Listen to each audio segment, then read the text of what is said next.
பிரகாஷ், இப்போ இங்க ஆம்ஸ்ட்ராங் மனைவி தரப்புல இருந்து அந்த அனுமதி கோரிய விண்ணப்பத்தை நிராகரித்து விட்டதால் இந்த வழக்கு செல்லாததாகி விட்டதுன்னு நீதிபதி ஒரு விஷயத்தை பதிவு பண்ணியிருக்காங்க. இது கொஞ்சம் விளக்கி சொல்ல முடியுமா? செல்லாததாகி விட்டதுன்னா அந்த வழக்குடைய நிலவரம் என்ன?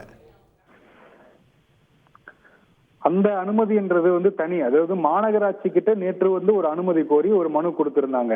மாநகராட்சி ஆரம்ப நிலையிலேயே அதை நிராகரிச்சுட்டாங்க. கட்சியினுடைய அலுவலகத்துல அடக்கம் செய்வதற்கு அனுமதி வேண்டும் என்று மாநகராட்சியிலிருந்து கோரிக்கை வச்சிருந்தாங்க. மாநகராட்சி அதை நிராகரித்து விட்டதுனாலதான் இந்த சிறப்பு வழக்கு தொடுக்கப்பட்டது. ஆம்ஸ்ட்ராங்குடைய மனைவி தரப்புல, பொற்கொடி தரப்புல இருந்து நேற்று வழக்கு தாக்கல் செய்யப்பட்டது. நேற்று தினமே அந்த வழக்கு அவசர வழக்காக நேற்று இரவு விசாரிக்கப்பட இருந்த நிலையில நீதிபதி அந்த சம்பந்தப்பட்ட நீதிபதி விசாரிக்க கூடாது, தாங்கள் பரிந்துரைக்கக்கூடிய நீதிபதி தான் விசாரிக்க வேண்டும் என்று அவர்கள் எதிர்ப்பு தெரிவித்ததை அடுத்து இன்றைய தினம் நீதியரசர், தற்போது விசாரித்து வரக்கூடிய நீதியரசர் தலைமையில இந்த விசாரணையானது தற்போது நடைபெற்று வருகிறது. அப்போ இந்த வாதத்துல பல்வேறு வாதங்களை முன்வைக்கும் போதுதான் நீதிபதி அதனை சுட்டி காட்டி இருக்கிறார். ஏற்கனவே நீங்க ஒரு இடத்துல அடக்கம் செய்வதற்கு விண்ணப்பிச்சிருக்கிறீங்க, அதனை அரசு அந்த விண்ணப்பத்தை நிராகரிச்சிருந்துச்சு. அதனால இது வழக்கு முடிவுக்கு வந்திருந்ததாக சுட்டி காட்டியிருக்கிறார். தொடர்ந்து இது தொடர்பான வாதம் இரண்டு தரப்பிலும் வைக்கப்பட்டு வரக்கூடிய நிலையில அரசு சில இடங்களை சுட்டி காட்டி இருக்கிறது. இந்த 200 சதுரடி வரைக்கும் அரசு ஒதுக்குவதற்கு தயாராக இருப்பதாக தெரிவித்திருக்கிறது. குறிப்பாக 3 இடங்கள்ல அரசு நிலம் ஒதுக்குவதற்கு தயாராக இருக்கிறது. அதுல ஏதாவது ஒரு இடத்துல உடல் நல்லடக்கம் செய்வதற்கு ஆம்ஸ்ட்ராங் தரப்பு முன்வர வேண்டும் என்று அரசு தரப்பு வழக்கறிஞர் தன்னுடைய வாதத்தை முன்வைத்திருக்கிறார். அதே நேரத்துல நீதிபதியும் சில கருத்தை தெரிவித்திருக்கிறார். குறிப்பாக ஆம்ஸ்ட்ராங்குடைய மனைவி தரப்புல இருந்து அவங்க சில கோரிக்கையை முன்வைத்திருக்கிறாங்க.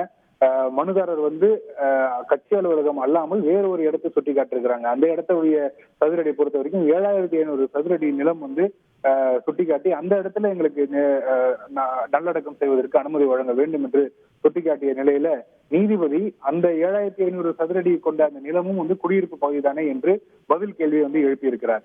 விஜயகாந்த் வழக்கை பொறுத்த வரைக்கும் விஜயகாந்துக்கு அனுமதி வழங்கியது அரசுதான். உங்கள் விண்ணப்பத்தை மாநகராட்சி நிராகரித்திருக்கிறது. அரசுதான் உங்கள் கோரிக்கையை பரிசீலிக்க வேண்டும். நாளையோ சில பிறகோ பரிசீலிக்கலாம். அதுவரை உடலை பள்ளியில் வைத்திருக்க முடியாது. ஆம்ஸ்ட்ராங் உடலை கண்ணியத்துடன் அடக்கம் செய்ய வேண்டும்.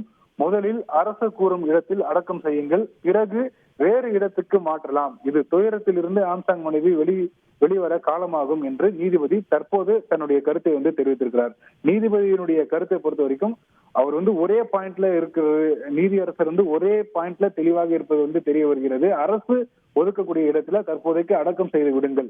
மணிமண்டபம் கட்டுவது என்பது அடுத்த விஷயம். அதை அடுத்ததாக உங்களுடைய சொந்த நிலத்துல நீங்க மணிமண்டபம் கட்டிக்கலாம். அதுல எந்த பிரச்சனையும் கிடையாது. தற்போதைக்கு உடல் நல்லடக்கம் செய்யப்பட வேண்டும். ஆம்ஸ்ட்ராங்குடைய மறைவு பெரிய இழப்பாக பார்க்கப்பட்டாலும் சட்ட விதிகள் என்று ஒன்று இருக்கிறது, அதனை மீற முடியாது. அரசு பரிந்துரைக்கக்கூடிய இடத்தில் நல்லடக்கம் செய்ய வேண்டும் என்பது நீதிபதியினுடைய கருத்தாக இருக்கிறது. செய்திகளை உடனுக்குடன் தெரிந்து கொள்ள உடனே சப்ஸ்கிரைப் பண்ணுங்க.